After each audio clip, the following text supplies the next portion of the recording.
Hello everyone. I have conducted a research on whether people who do not live a meaningful life consume hedonically or not.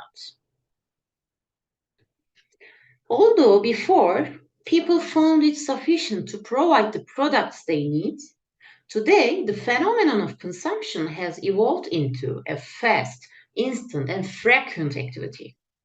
Even when individuals go shopping with a list in their hands, they have started to find themselves filling various products into their baskets with very strong impulses, even though they are not on their minds or on their lists.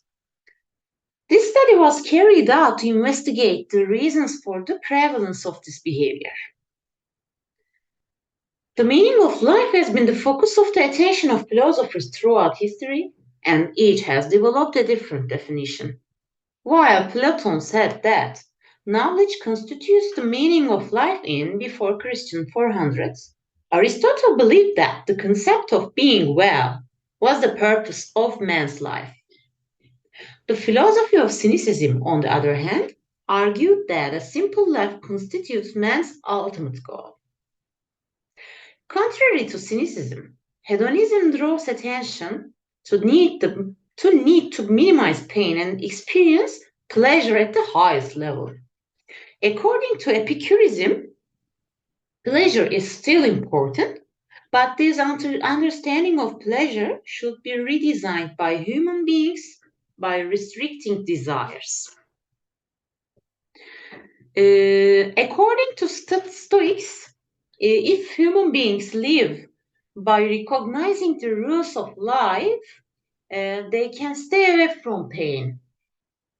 According to Kant, there are some principles and rules in the universe which are necessary to ensure social order. Nihilism, on the other hand, points out that life has no fundamental purpose and that people have the freedom to behave as they wish throughout their lives. Nietzsche defends the view that individuals who find the meaning of life can find answers to all kinds of questions about life. Today, the meaning of life is considered as a concept that supports people's well-being, as stated by Bombright et al. The meaning of life protects people from negative consequences, according to Pearson and Sheffield. Seligman considers a good life and a meaningful life as two separate concepts and describes a meaningful life as the ability to live a life in harmony with the values of the individual. Frankl stated that in order to achieve happiness, one should choose a goal worth effort and follow this goal. According to him, it is not possible to find happiness by seeking pleasure or avoiding pain. The view that pleasure constitutes the meaning of life is the basis of the understanding of hedonism. Another view that supports hedonists who believe that pleasure makes life perfect is expressed by Bentham that pain and pleasure dominate the world. It is seen that materialists who adopt hedonism as a way of life attribute various meanings to consumption. A sense of ownership is a kind of well-being prerequisite for materialists. In this way, they go the way of providing their life satisfaction. The size of their property can be a sign of success for them. In addition, materialists make it a goal to put ownership at the center of their lives, to live it for, and thus to add meaning to their lives. Bocock in 2005 defines consumerism as finding the meaning of life through the purchase of prepared goods and services in the capitalist system by individuals. Hirschman and Holbrook argued that individuals are satisfied with shopping and that the main purpose is not to benefit from the product obtained. In this study, the meaning of life factor, which may be one of the causes of impulsive and instant consumption, taking into consideration that the happiness idea in hedonism is based on increasing the pleasure from life, was examined. However, Frankel in 2020 emphasized that material acquisitions are a trap on the way to achieving happiness, and it's a big mistake to try to gain happiness through objects.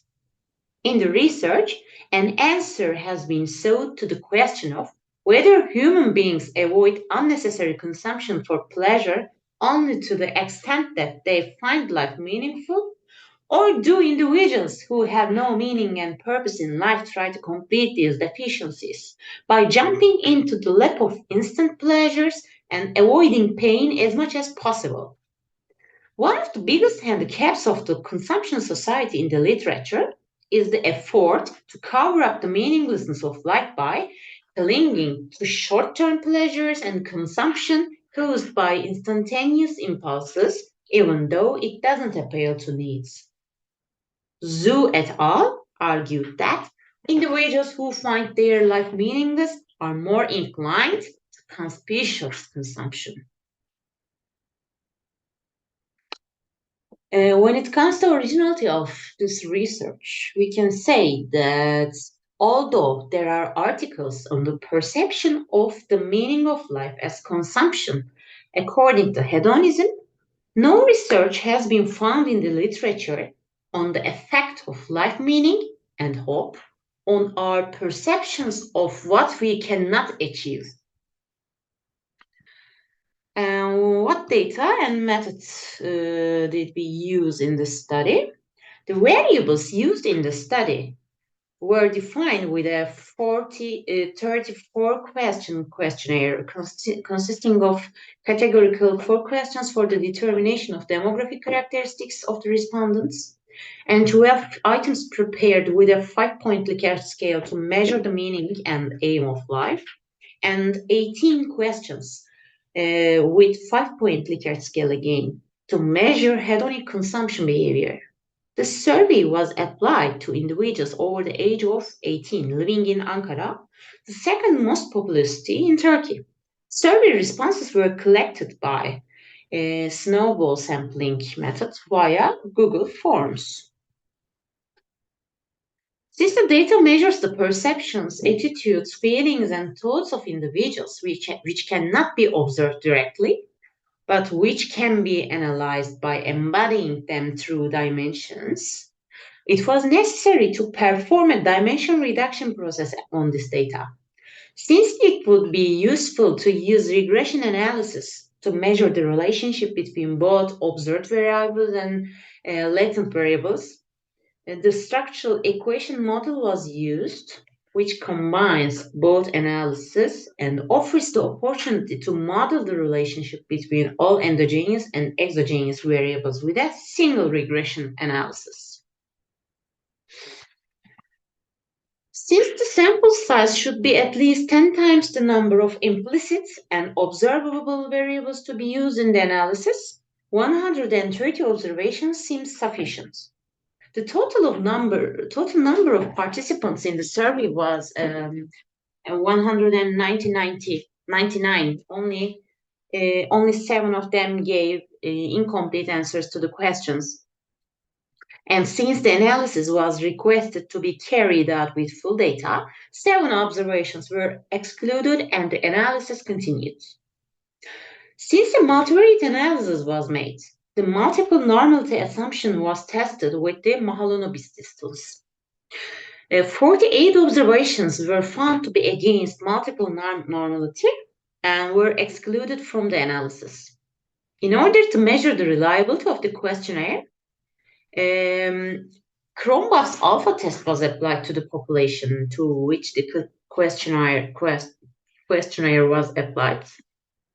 And the coefficient was higher than 0.6, which was an acceptable level for internal consistency. And the rate of variance, average variance extracted, and the composite reliability coefficients for the construct validity measurement were also examined, while the average variance extracted value should be at least 0.5 for convergent validity, since the Composite reliability coefficient was calculated over 0.6 for all three factors. The questionnaire had construct validity.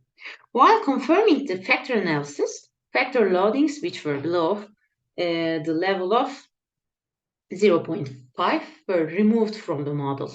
4 observable variables for mean factor, 3 observable variables for hope factor, and 3 observable variables for attract factors were specified. In order to perform factor analysis, extreme values should be discarded from the data.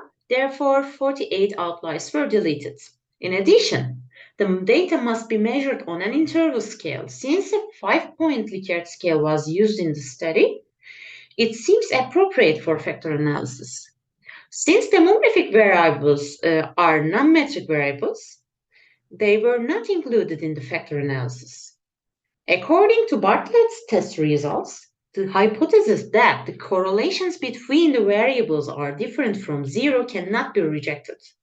Since the KMO test results were above 0.6, the sample size was found suitable for factor analysis. Goodness of fit values are also within reference range. This shows that the sample data fits well with the proposed models.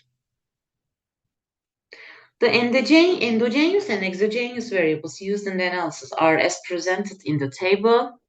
Demographic questions are gender, education, age, and monthly income.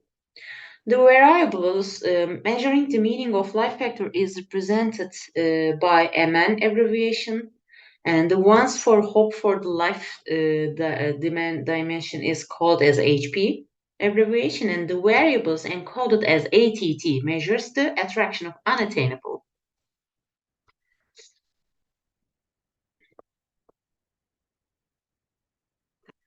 According to non-standardized estimates, MN3 and MN5 variables are the variables that contribute the most to mean factor. Being in a spiritual vacuum and not enjoying life and believing that they have a meaningless and empty life most of the time are the biggest determinants of the factor. On the other hand, the two variables that least explain the mean dimension are that they are often fed up with everything and cannot find meaning and reason to live in their lives. HP9 and HP10 variables explain hope factor at a higher rate than HP11 variable. The state of aimlessness and not being able to see a sign of concepts such as goodness and beauty in life have a greater effect on the explanation of the hope factor in life. In addition, considering that individuals think that it is important to have some things they do not have, it can be concluded that the most determining variable that creates the attract factor is ATT15. It seems that the mean variable is significant at 5% significance level. As seen in the standardized regression coefficients, the meaning of the life factor minus 0.496 has a negative effect on the attractiveness of the unattainable. To the extent that individuals find their life meaningful, the attraction to what they cannot achieve decreases. However, the hope variable is not statistically significant at a 5% level in explaining the attract factor. In the end, first of our hypothesis that there is a significant relationship between the meaning of life and the attraction of the unattainable was not rejected.